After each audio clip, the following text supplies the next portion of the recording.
నమస్తే, నేను Vamshi. Welcome to question hour. Vijay విక్టరీకి సింబల్ గా నిలిచాడా? తమిళనాడులో అసలు ఏం జరుగుతుంది? విజయ్ ఎలా విజయాన్ని సాధించాడు? జంజీ సపోర్ట్ తోనే ఈ విజయం ఖాయమైందా? ఎన్నికల మేనిఫెస్టోను ఎంతవరకు అమలు చేస్తారు? ఎవరి మద్దతుతో ప్రభుత్వాన్ని ఏర్పాటు చేస్తారు? త్రిష పేరు ఎందుకు లింక్ అవుతుంది? పార్టీలో ప్రభుత్వంలో ఆమె పెత్తనం చేయబోతున్నారా? ఎలా బ్యాలెన్స్ చేయబోతున్నాడు విజయ్? ఈ ప్రశ్నలు ఇప్పుడు తమిళనాడే కాదు, దేశవ్యాప్తంగా హాట్ టాపిక్ అవుతున్నాయి. ఎందుకంటే ద్రవిడుల అడ్డా తమిళనాడు అడ్డాపై టీవీకే జెండా ఎగరేసింది. పార్టీ ప్రారంభించిన 2 ఏళ్లలోనే అధికారంలోకి వచ్చింది. రియల్ స్టార్ విజయ్ తన సత్తాన్ని చాటాడు. యూత్ టార్గెట్ గా ప్రచారాన్ని హోరెత్తించాడు విజయ్. అందరి అంచనాలను తలకిందులు చేస్తూ సీఎం పీఠం ఎక్కబోతున్నారు. ఒంటి చేత్తో పార్టీని గెలిపించుకొని తన సత్తా ఏంటో ప్రత్యర్థి పార్టీలకు రుచి చూపించాడు. విజయ్ అధికారంలోకి రావడానికి చాలా కారణాలున్నా ఎన్నో ఎదురుదెబ్బలు, అంతకు మించిన ఎత్తుపల్లాలు ఎదుర్కొన్నారనేది రాజకీయ విశ్లేషకుల నుంచి వినిపించే మాట. ఆయన రాజకీయ వ్యూహాలు విజయ్ రహస్యాలుగా అంతా ఇంతా కావన్న టాక్ వినిపిస్తోంది. ఎన్నికలు అయిపోయిన తర్వాత వచ్చిన ఎగ్జిట్ పోల్లో 1 ఏజెన్సీలే విజయం సాధిస్తారని చెప్పాయి. మిగతా సంస్థలన్నీ డిఎంకేకే మళ్లీ తమిళులు పట్టం కట్టబోతున్నారని వెల్లడించాయి. ఆ ఎగ్జిట్ పోల్ మొత్తం రివర్స్ అయింది. దానంతటికీ కూడా సైలెంట్ గా విస్తరించిన జెన్జీ క్యాంపెయిన్ అన్న టాకే ఇప్పుడు తమిళనాట వినిపిస్తోంది.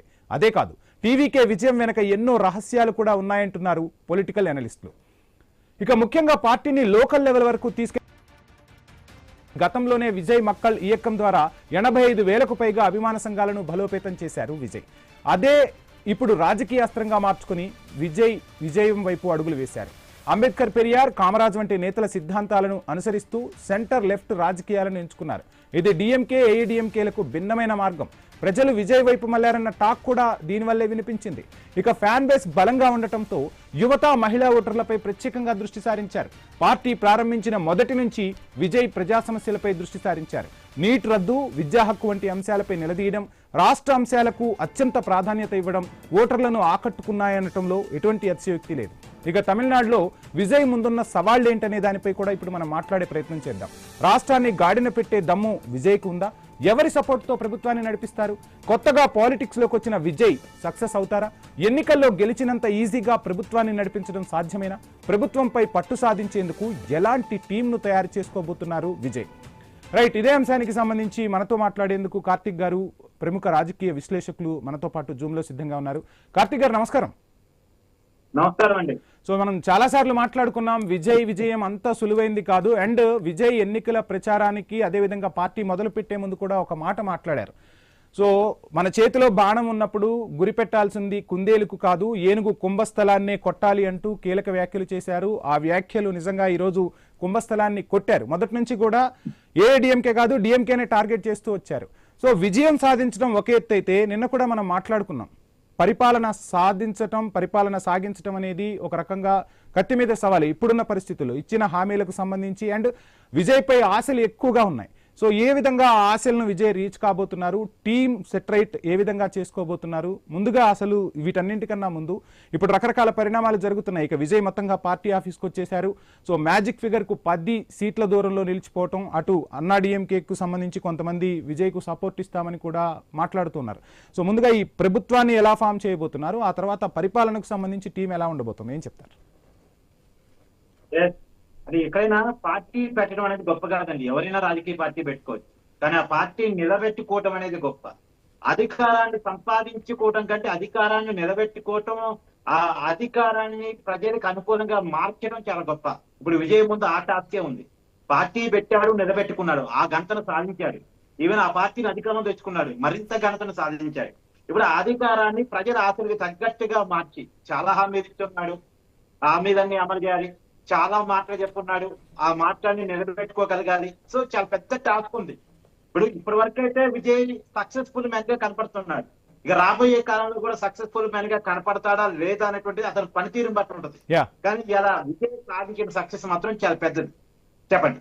అండ్ ఇంకొక అంశం కూడా మనం మాట్లాడుకుంటే, ఇక్కడ త్రిష అంశం అనేది హైలైట్ అవుతుంది. మొత్తంగా త్రిష నిన్న ఒక రకంగా చెప్పాలంటే సోషల్ మీడియాలోనూ ట్రెండింగ్, బయట కూడా త్రిష గురించి టాక్ గట్టిగా నడుస్తోంది. సో ఏంటి అసలు ఈ అంశాన్ని ఎలా చూస్తున్నారు? అండ్ విజయ్ కూడా తనపై విమర్శలు వచ్చినప్పుడు ఎక్కడా కూడా తలగ్గకుండా, ఏది దాచిపెట్టకుండా త్రిషాని తీసుకొని ఒక వేడుకు కూడా హాజరయ్యారు. ఒక పెళ్లి వేడుకకు సంబంధించి వాళ్ళు హాజరైన విజువల్స్ కూడా మనం చూసాం. సో ఎలా చూడాలంటారు? అంటే ఇద్దరి మధ్య ఈ సాన్నిహిత్యం, ఈ ఒక రకంగా ఫ్రెండ్షిప్ అనేది రేపు ప్రభుత్వ ఏర్పాటులో కూడా త్రిష భాగస్వామ్యం కాబోతున్నారా? ఎలా బ్యాలెన్స్ చేయబోతున్నారు? ఏం జరగబోతుంది అనుకోవచ్చు? క్లియర్ గా వాళ్ళ పట్ల ఉన్నటువంటి రకరకాల రూమర్స్ కావచ్చు, వాటిని వీళ్ళు కేర్ చేసేటట్టయితే కనపట్ల అంతవరకు క్లియర్. ఎస్. వాళ్ళ మీద రకరకాల రూమర్స్ వచ్చినప్పుడు వాళ్ళు ఎక్కడా కూడా దాన్ని ఖండించలేదు, వ్యతిరేకించలేదు, దాన్ని డీనోటిఫై చేసే ప్రయత్నం చేయలేదు. వాళ్ళు కలిసే ఉన్నారు, కలిసే తిరిగారు. ఎన్నికల ప్రచారంలో కూడా త్రిష 3VK పార్టీ కోసం గట్టిగా ప్రచారం చేశారు. నిన్న కూడా ఆవిడ బర్త్డే యాక్చువల్ గా ఉదయాన్న దేవుని దర్శించుకున్నారు. తిరుపతి నుంచి డైరెక్ట్ గా విజయ్ ఇంటికే వెళ్ళారు. సో వాళ్ళ మధ్య ఉన్నటువంటి రిలేషన్ బాండింగ్ అనేది చాలా గట్టిది అనేది వాళ్ళు పదే పదే ప్రూవెన్ చేస్తున్నారు. ఇక రాబోయే కాలంలో పార్టీలో త్రిష రోల్ ఏంటి, ప్రభుత్వంలో త్రిష రోల్ ఏంటి అనేది చూడాలి. పార్టీలో Trisha role very confirm. Vijay కి సపోర్ట్ గా ఎన్నికల ప్రచారంలో చాలా కీలకంగా వ్యవహరించారు. మహిళా ఓట్లను రాబట్టడంలో త్రిష కీ రోల్ పోషించారు. అంతవరకు ఓకే. ఇక రాబోయే కాలంలో తను అదే ఇక 2 రకాలు, రాష్ట్రానికి హోంమంత్రి అవుతారు, ఇంటికి కూడా హోంమంత్రి అవుతారు అనేది నడుస్తుంది. రైట్. ఇక్కడ ఎందుకు మనం ఈ అంశాన్ని మాట్లాడాల్సి వస్తుంది అంటే చాలా మంది విషెస్ చెప్పారు. ఇప్పుడు రాజకీయ నాయకులందరూ విజయ్కి విషెస్ చెప్తే సినిమా వాళ్ళందరూ అక్కడ త్రిషకు విషెస్ చెప్పిన పరిస్థితి. మంచులక్ష్మి అదేవిధంగా డబుల్ విక్టరీ నీకని చెప్పారు.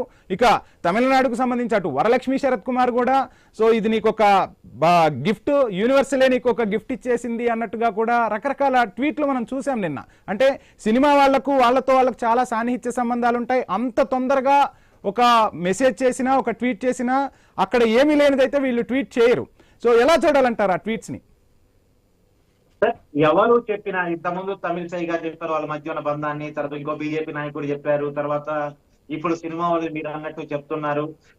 ఎవరు వాళ్ళ మధ్య బంధాన్ని ఎలా డిఫైన్ చేస్తున్నా వాళ్ళ బంధాన్ని వాళ్ళే చెప్పుకోవాలి తప్ప ఇంకెవరు చెప్పడానికి లేదు. వాళ్ళ మధ్య ఉన్నటువంటి సంబంధం ఏంటనేటువంటిది. సరే, వాళ్ళ మధ్య ఉన్నటువంటి వ్యక్తిగత సంబంధం ఏంటి, వాళ్ళు పెళ్లి చేసుకుంటారా రాబోయే కాలంలో, అవన్నీ మనం వాళ్ళిద్దరి నుంచి రాబోయే కాలంలో చూస్తాం. మన కళ్ళ ముందే జరిగింది ఏదైనా. కాబట్టి ప్రభుత్వంలో రోల్ ఏంటి అన్నది ఇక్కడ కీలకం. ప్రభుత్వంలో అంటే ఎంజీఆర్ జయలలిత సంబంధించి ఆ కాన్సెప్ట్ అనేది ఇప్పుడు మళ్ళీ తెర మీదకి వస్తోంది. ఎగ్జాంపుల్ కనపడుతుంది కాబట్టి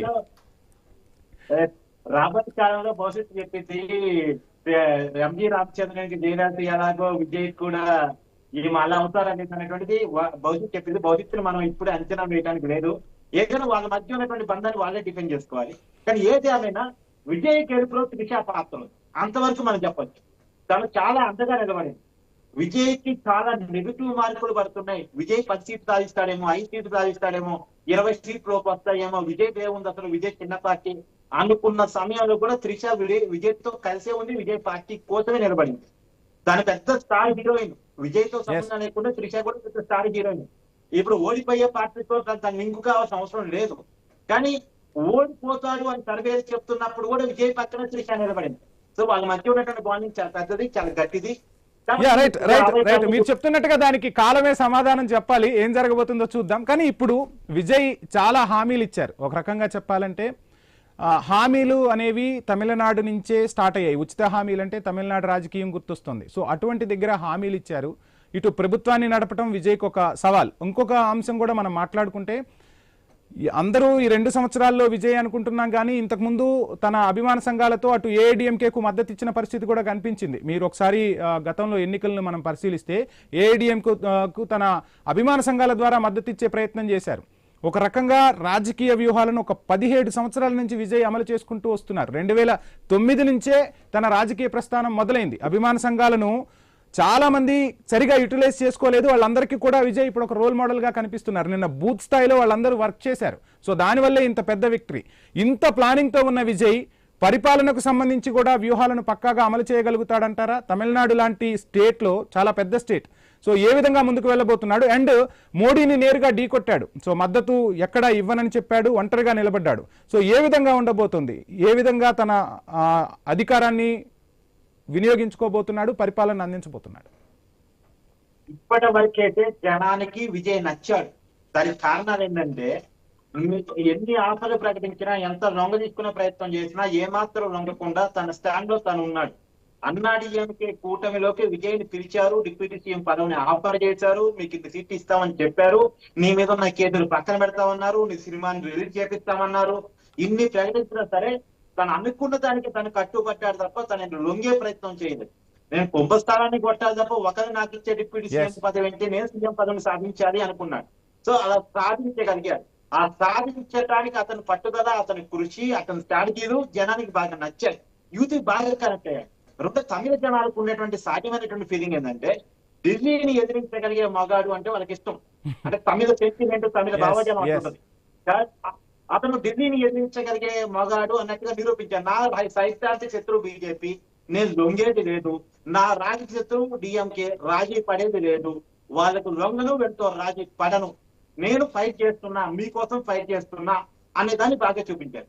కాకపోతే రొటీన్ రాజకీయాలకు తను కూడా భిన్నం కాదు అన్నట్టుగా మాకు ఉచిత పథకాలకు నేను వ్యతిరేకం అని చెప్పినటువంటి విజయ్ ఎన్నికల్లో గెలవడం కోసం ఉచిత పథకాల హామీలు మాత్రం ఇచ్చాడు. మరి వాటిని ఇప్పుడు నిలబెట్టుకోవాలి. మామూలుగా అయితే తను పార్టీ పెట్టినప్పుడు ఉచిత పథక హామీలకు తన వ్యతిరేకం, పథకాల పేరుతో ప్రధాని మోదీ కూడా అన్నారు, కానీ తప్పలేదు కదా. ప్రధాని మోదీ కూడా ఈ ఉచితాలకు భారతీయ జనతా పార్టీ వ్యతిరేకం అన్న పరిస్థితి బీజేపీ అగ్రనేతలంతా కూడా అన్నారు. కానీ వాళ్ళు కూడా ఉచితాలకు లొంగాల్సి వచ్చింది, ఉచితాలు ఇవ్వాల్సి వచ్చింది. ఇక మనం పశ్చిమ బెంగాల్లో కూడా చూసాం, అండ్ బీహార్లో కూడా చూసాం, అస్సాంలో కూడా ఎలక్షన్కు ముందు ఏ విధంగా నగదు పంపిణీ చేశారో కూడా చూసాం. అంటే ప్రజల అభిష్టానికి అందరూ తలకాల్సిందే. ప్రజలు ఉచిత పథకాలు లొంగుతున్నారు కాబట్టి లొంగ తీసుకోవడానికి ఇక పార్టీలు పడుతున్న నానా యత్నాలు అనొచ్చు, నానా ప్రయత్నాలు అనొచ్చు, ఏదైనా అనొచ్చు. ఉచిత పథకాలు మాత్రం ప్రజల్ని ఏది ప్రజల్లో మభ్యపెట్టడాన్ని మాత్రం పార్టీలు వాడుకుంటున్నాయి. కాకపోతే ఒక విషయాన్ని ఇక్కడ ప్రమాదకరమైనటువంటి విషయాన్ని ఇక్కడ మనం ఆలోచించాలి ఏంటంటే, ఉచిత పథకాలకు ప్రజలు లొంగుతున్నారు అంటే ప్రజలు ఆ పరిస్థితుల్లో ఉన్నారు. ప్రజలు అసమానంలో, పేదరికంలో, నిరుద్యోగంలో మాకు నెలకు 2,000 3,000 వస్తే బాగుండు పెన్షన్ రూపంలో అనుకునే పరిస్థితుల్లోనే ఉన్నారు. మాకు రేషన్ బియ్యం కావాలనుకునే పరిస్థితుల్లోనే ఉన్నారు. మాకి ఎందుకు, మా జీవితం చాలా బాగుంది కదా, చాలా అద్భుతంగా ఉంది కదా, వాళ్ళు ఇచ్చే రేషన్ బియ్యం నాకెందుకు, వాళ్ళు ఇచ్చే ఆరోగ్యశ్రీ నాకెందుకు, నాకేం అవసరం అనుకునే పరిస్థితుల్లో ప్రజలు లేరు. కాబట్టి ప్రజల్ని ఆ పరిస్థితుల నుంచి బయటకు తీసుకురాగలరు. అంటే ఏమన్నది, బావిలో పడ్డ జనాన్ని బావి నుంచి బయటకు తీసుకురాకపోయినటువంటి నాయకత్వం, ఆ అభివృద్ధి, ఆ రకమైన సూచికలు మాత్రం ప్రజలకి ఈ రోజుకి కావాలి. ఇప్పుడు యూత్ పదే మార్పును కోరుకుంటున్నారంటే కారణం ఇదే. మమ్మల్ని వీరు కాదు వాళ్ళన్నా బాగు చేయకపోతారా, వాళ్ళు కాదు ఇంకోరైనా బాగు చేయలేకపోతారా అనే కారణం చేత కోరుకున్నారు. చూడండి, వాళ్ళు ద్రవిడ సిద్ధాంతాన్ని, లోకల్ సెంటిమెంట్ కూడా పక్కన పెట్టి, దశాబ్దాల చరిత్ర ఉన్న రాజకీయ పార్టీని పక్కన పెట్టి తమ బతుకులు మారాలి అని చెప్పేసి కొత్తగా వచ్చిన ఇక్కడ కార్తిక్ గారు ఇంకొక అంశాన్ని కూడా మనం మాట్లాడుకోవాలి. స్టాలిన్ కూడా మోదీ సర్కార్కి ఎక్కడా తలొగ్గలేదు, మోదీకి ఒక రకంగా వ్యతిరేకంగానే నిలిచారు. ప్రతి విషయంలో కూడా డీలిమిటేషన్ కి సంబంధించి కావచ్చు, హిందీ భాషను తమపై రుద్దటం కావచ్చు, ఎక్కడికక్కడ గట్టిగానే స్టాలిన్ వాయిస్ వినిపించారు. అసలు స్టాలిన్ ఎందుకు ఓడిపోయారు, అందులోనూ ఇక్కడ స్టాలిన్ ఓటమికి సంబంధించి మనం మాట్లాడుకుంటే, స్టాలిన్ ఓడించిన వ్యక్తి కూడా ఇంతకుముందు ఆయన పార్టీకి సంబంధించిన వ్యక్తే, ఆయనే స్టాలిన్ కు ఇన్ఛార్జ్ గా కూడా ఉన్నారు గతంలో.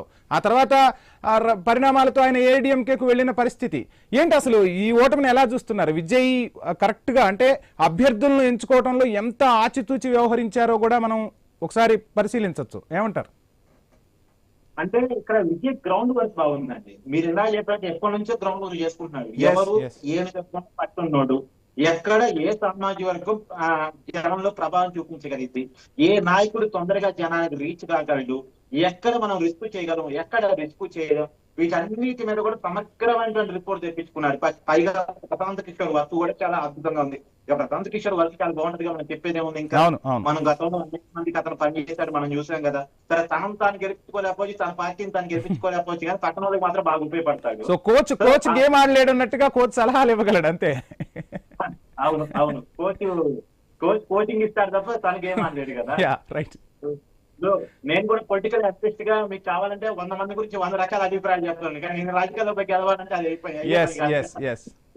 సో ఆ మేరకు ప్రశాంత్ కిషోర్ కూడా తన స్ట్రాటజీలు బాగున్నాయి, తన సర్వేలు బాగున్నాయి, తన వ్యూహాలు, తను ఇచ్చినటువంటి గ్రౌండింగ్ ఇన్ఫర్మేషన్, దాని విజయం తీసుకున్న తీరు, దానికి తగ్గట్టుగా తాను మార్చుకుంటూ ప్రజలకి యాప్ట్ అయ్యేది. ఈ ఎగ్జాంపుల్ చూడండి, ఒక ఆటో డ్రైవర్ ని అభ్యర్థిగా ప్రకటించాడు, ఒక యూనివర్సిటీ ర్యాంక్ ని అభ్యర్థిగా ప్రకటించాడు, తర్వాత తన కార్ డ్రైవర్ కొడుకుని అభ్యర్థిగా ప్రకటించాడు. ఇవన్నీ సామాన్యులకు రీచ్ అయినాయి ఒకప్పుడు. అండ్ ఇంకొక అంశం కూడా మాట్లాడుకుందాం కార్తిక్ గారు. ఒకసారి మనం విజయ్ స్పీచ్లు గమనిస్తే, సో ఎక్కడ కూడా ర్యాష్ గా మాట్లాడిన సందర్భం లేదు, ఎక్కడ కూడా తిట్ల పురాణాన్ని మాట్లాడలేదు. ఒక వేలు, అంటే సామాన్యుడికి కూడా తన భాష అర్థమయ్యేలా ఉన్న పరిస్థితులు ఏంటి, తను వస్తే ఏం చేస్తాను అనేది పక్కడ్బందీగా చెప్పగలిగారు, ప్రజల్లోకి తీసుకెళ్లగలిగారు. ఇవి ఎందుకు నేను చెప్తున్నానంటే ఇప్పుడున్న రాజకీయ పార్టీలు కూడా ఈ అంశాన్ని తీసుకోవాల్సి ఉంటుంది. అంటే ఇంతకు ముందులాగా తిట్లకో డైలాగులకో పడే ప్రజానికం మారిపోయారు. ఇప్పుడు ముఖ్యంగా జంజీ వచ్చింది. నేను జంజీ గురించి నిన్న కూడా మనం మాట్లాడాం, ఈ రోజు కూడా మాట్లాడుకుంటే ప్రతిదీ ఆలోచిస్తున్నారు. ఒక మాటని డీకోడ్ చేసే పరిస్థితుల్లోకి ప్రజలు వెళ్ళిపోయారు. ప్రజల ఆలోచన విధానం మారింది. ఏమంటారు? వంశీ గారు, మీరు క్లియర్ గమనించండి, మోడీ గారిని గత కొన్ని దశాబ్దాలుగా జనం అభిమానిస్తున్నారు. 2014 నుంచి ఇప్పుడు 2026లో ఉన్నాం. దశాబ్దానికి పైగా మోడీ గారిని జనం అభిమానిస్తున్నారు. కానీ మోడీ గారి స్పీచ్ లో ఎక్కడ కూడా నెగిటివిటీ కనపడదు, పాజిటివిటీ కనపడదు. అంటే జనం పాజిటివిటీని ఇష్టపడుతున్నారు అంటే. అందుకనే ఆయన పదే ఇప్పుడు ఎగ్జాంపుల్ విజయ్ స్పీచ్ లో కూడా మీరు పాయింట్ అవుట్ చేశారు కాబట్టి చెప్తున్నాను. విజయ్ ఎక్కడ కూడా రప్ప పాలిటిక్స్ లేదా, వాడి సంగతి చూస్తా, వీడి సంగతి చూస్తా, వాడిని జైల్లో పెడతా, వీడిని జైల్లో పెడతా, వాడి బట్టలు రోడ్డు తీస్తా, వీడి బట్టలు రోడ్డు తీస్తా, వాడి మేక నరికినట్టు నరుకుతా, వీడి గొర్రె నరికినట్టు నరుకుతా అనే మాట మాట్లాడలే. ఎంతసేపటికి తను ఏం చేస్తానని చెప్పుకున్నాడు, అవతల వాళ్ళని ఎందుకు ఓడించాలో చెప్పుకున్నాడు. ఈ జనాన్ని బాగా రీచ్ అయింది. కాబట్టి ఇప్పుడున్నటువంటి జంజీ యూత్ పరిపాలన చూస్తున్నారు, వ్యూహాలను చూస్తున్నారు, తర్వాత వాళ్ళు ఏం చెప్తున్నారు వింటున్నారు, వాళ్ళు పాజిటివ్ మైండ్ సెట్ తో ఉన్నారు, విజన్తో ఉన్నారు, డెవలప్మెంట్ మోడ్ తో ఉన్నారు అంటే వాళ్ళకి గేమ్ పడుతున్నారు. అదే నెగిటివ్ మైండ్ సెట్ తో ఉంటే చిరాకు పడుతున్నారు, ఎగిరెగిరి పడితే ఎగిరెగిరి అనేటట్టు ఉన్నారు ఇప్పుడు జనాలు. యూత్ ఒకప్పుడు పార్టీకి ఇక్కడ ఇంకా విజయ్ ఇంకొక స్కెచ్ కూడా పక్కాగా అమలైంది. ఎక్కడైనా ఓటు వేయండి అని చెప్పి నార్మల్ గా తల్లిదండ్రులు పిల్లలకు చెప్తారు, ఈ వీళ్ళు మన కులము మన మతము లేదంటే వాళ్ళతో మనకి ఏదో సంబంధాలు ఉంటాయి, ఈ పని కావాలంటే వీళ్ళకి ఓటేయాలని చెప్తారు. కానీ విజయ్ ఎక్కడో పిలిపించాడు, యువతకు ముఖ్యంగా పిలిపించాడు, మీ తల్లిదండ్రులతో ఓటు వేయించాల్సిన బాధ్యత మీదే, రాబోయే భవిష్యత్తును మనందరం కాపాడుకోవాలి అంటూ అని విజయ్ మాట్లాడిన మాటలు అటు తల్లిదండ్రులకు రీచ్ అయ్యి ఇటు పిల్లలకు రీచ్ అయ్యి ఆ స్కెచ్ కూడా వర్కౌట్ అయింది. ఏమంటారు? ఖచ్చితంగా ఇవాళ విజయ్కి మీ ఓట్లు పడ్డాయి, ఇంత భారీ విజయం వచ్చిందంటే యూత్ వాళ్ళు ఓట్లేశారు, ఇంట్లో వాళ్ళతో ఓట్లేపించారు. యూత్ కు ఉన్నటువంటి గొప్ప కెపాసిటీ ఏంటంటే వాళ్ళ ఒక విషయాన్ని కన్వే చేయగలరు, కమ్యూనికేట్ చేయగలరు, కన్విన్స్ చేయగలరు. కన్విన్స్ చేసి వాళ్ళ ఇంట్లో వాళ్ళతో ఓట్లు వేపిస్తారు. అమ్మా నా భవిష్యత్తుకి పలానోడైతే బాగుంటది అని అంటే ఇంట్లో వాళ్ళు కన్విన్స్ అవుతారు. ఇంట్లో కొడుకు కంటే పెద్ద కంటే ఏది ఎక్కువ కాదు. వాళ్ళు నమ్ముకున్న పార్టీ, వాళ్ళ ఇప్పటి వరకు నమ్ముకున్న పార్టీలు కూడా ఇంపార్టెంట్ కాదు. నా కొడుకు చెప్పాడు కాబట్టి, నా కొడుకు భవిష్యత్తు బాగుంటదని నా కొడుకు ఫీల్ అవుతున్నాడు కాబట్టి నేను ఆ పార్టీకి ఓటేస్తానని ఫీల్ అయ్యే తల్లిదండ్రులు చాలా మంది ఉంటారు. సో దాన్ని విజయ్కి ఎన్నికేజ్ చేసుకున్నాడు, మీరు ఓటేయండి, మీ ఓటుతో పాటు మీ ఇంట్లో వాళ్ళు ఓటు వేయించండి అన్నాడు. నిజానికి విజయ్కి ప్రచారకర్తలు ఎవరన్నా ఉన్నారు అంటే అది పూర్తిగా విజయ్ అభిమానులు, యూత్ ప్రధానంగా. చూడండి, సోషల్ మీడియాలో తప్ప విజయ్కి ఎక్కడైనా పెద్ద ప్రచారం వచ్చిందా? టీవీ ఛానల్లో వచ్చిందా? వార్తా పేపర్లో వచ్చిందా? ఏ సర్వే సంస్థ అన్నా, ఎగ్జిట్ పోల్ అయినా, ప్రీ పోల్ అయినా విజయ్ కార్తిక్ గారు ఫైనల్ గా అన్ని రాజకీయ పార్టీలు కూడా ఇందాక మీరు మాట్లాడినట్టుగా పాజిటివిటీ ఉన్న వ్యక్తులనే ఎంచుకుంటోంది యువతరం. సో ఇది అన్ని రాజకీయ పార్టీలు గుర్తించాల్సిన అంశం. ఐ న్యూస్ కూడా ఏదో న్యూస్ ప్రసారం చేయటము, ఆ వార్తల వెనక ఏదో జరుగుతుంది అని చెప్పడం కాదు. రాజకీయ పార్టీలకు సంబంధించి, దేశ భవిష్యత్తుకు సంబంధించి, రాష్ట్ర భవిష్యత్తుకు సంబంధించి ఒక మీడియాగా మేము కూడా మార్పును కోరుకుంటాం. ఖచ్చితంగా ప్రజలకు అనుగుణంగా పాలన సాగించే నాయకులను ఎంచుకునేలా ప్రజలను చైతన్యపరచడంలో మేము ముందుంటాం. సో ఏంటి ఫైనల్ గా మీరు ఏం చెప్తారంటే, ఇప్పుడు మన తెలంగాణ ఆంధ్రప్రదేశ్ రాజకీయాల గురించి మాట్లాడుకుంటే కూడా ఇక్కడ కూడా యూత్ చూస్తూ ఉన్నారు, అసలు ఏం మాట్లాడుతున్నారు రాజకీయ నాయకులు, ఎటువంటి నాయకులు కావాలనేది ఇక్కడ యూత్ కూడా ఆలోచిస్తున్నారు. సో ఏం చెప్పదలుచుకున్నారు అంటే మన రాజకీయాల్లో ఎటువంటి మార్పు రావాలంటారు? మన రాజకీయ నాయకులు, తెలుగు రాష్ట్రాల్లో ఉన్న రాజకీయ నాయకులు కూడా నేను చెప్పదలుచుకుంది ఏంటంటే, లాగులో తొండలేస్తా, లేదు ఒకదానికి ఉరేస్తా, లేదు ఈ సంగతి చూస్తా, నేను అధికారంలోకి వచ్చిన 2 నెలల్లో పారిశ్రామికవేత్తలందరినీ జైల్లో పడేస్తా, మేకలు సరైన అన్నట్టు నరికేస్తా, ఒక విధ్వంసాన్ని క్రియేట్ చేసేస్తా, లేదు సప్త సముద్రాలు అవుతున్నా లాక్కొచ్చి బట్టలు రోడ్డు తీసి పంపుతా, ఈ డైలాగులు మానుకోవాలి. ఈ డైలాగులు ఈ జనాలకి ఇప్పుడున్న యూత్ కి నచ్చట్లేదు. ఒకప్పుడు నచ్చాయేమో, ఆ తరం మారిపోయింది. ఈ తరానికి అంటే నేను పర్టికులర్ ఎవరి పేరు తీసి చెప్పట్లేదు, నేను ఎవరికి వ్యతిరేకం, ఏ రాజకీయ పార్టీకి వ్యతిరేకం కాదు, కామన్ గా మీరు అడిగారు కాబట్టి చెప్తున్నాను. అందులో ఏ రాజకీయ పార్టీ కూడా ఈ తిట్ల పురాణానికి అతీతం కాకుండా పోయింది కాబట్టి ఈ క్వశ్చన్ మనం అడగాల్సి వస్తుంది. అవును, కాబట్టి నేను చెప్పేది అంటే ఏ రాజకీయ నాయకుడికైనా సాఫ్ట్ గా ఉంటే, పాజిటివ్ దృక్పథంతో ఉంటే, అభివృద్ధి వైపు మీ ఆలోచనలు right. ఉంటే, విజన్తో ముందుకెళ్తేనే జనం ఆదరిస్తారు, లేకపోతే ఆదరించారు. రైట్, థ్యాంక్ యూ కార్తిక్ గారు మీ విశ్లేషణ అందించినందుకు. సో మొత్తంగా చూస్తున్నాం, జన్జీ తరం వచ్చేసింది. జన్జీ పూర్తిగా విశ్లేషిస్తుంది, ఒక మాట వెనక డీకోడ్ చేస్తూ ఉన్నారు. సో ఏ నాయకుడు పాజిటివ్ గా ఉంటే ఆ నాయకుడి వైపే అడుగులు వేస్తూ ఉన్నారు, ఆ నాయకుడినే విజేతగా ఎంచుకుంటున్న పరిస్థితి. ఇప్పుడు రాజకీయ పార్టీలన్నీ కూడా జన్జీని చూసి భయపడాల్సిన పరిస్థితి వస్తుంది. మాట తీరు మార్చుకోవాలి, పరిపాలనను మార్చుకోవాలి, ప్రజలకు అనుగుణంగా పాలన చేయాలి, విజన్ ఉన్న నాయకుల్నే ప్రజలు ఎంచుకుంటారనేది విజయంతో స్పష్టమవుతుంది. ఇకనైనా రాజకీయ పార్టీలో ఏ విధమైన మార్పులు వస్తాయో చూస్తాం. మొత్తంగా ఏం జరగబోతుంది అనేది మాత్రం వేచి చూడాల్సిన అంశమే. ఇది వాళ్ళ క్వశ్చన్ అవర్. Stay tune.